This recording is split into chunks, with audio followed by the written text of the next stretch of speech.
So you are a veteran. In fact, you are still in the reserves, I believe. You have served in Iraq and Afghanistan. You've been at West Point, and we really thank you for your service. You walked in veteran shoes, and now you're serving veterans in New York City. So I want to understand on Veterans Day, how did your service, does your service, how has it shaped you as your viewpoint as part of being a New York City citizen now, and just really of your worldview? Well, thanks so much again for having me, Tori. I'm just happy to be here. And just to, I guess, to your question, how has my service shaped my worldview? I think it comes back to where it started for me, which is I believe that every person should serve in some way, some shape, some form.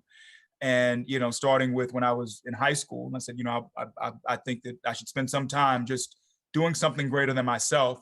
And for me, the way to do it was through the military. And I so happy to have gone to military school and then go and be in the service as an active duty service member for about 7 years and switching over to the reserve side.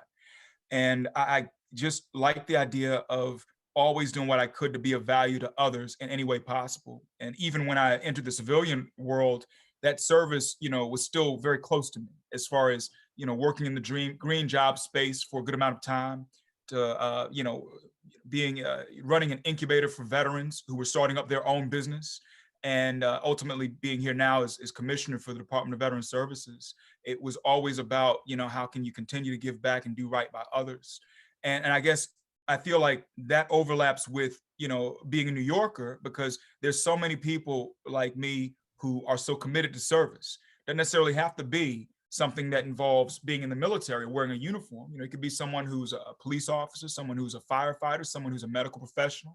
It could be the folks who work at Kingsbridge Terrace, at Walton Houses, people who are in Jericho Project. And I just love finding common kin in this work of folks who are committed to something that is greater than themselves. And, we all have gone down different paths with it, but I believe we're converging in the same place to do right by veterans in the city of New York.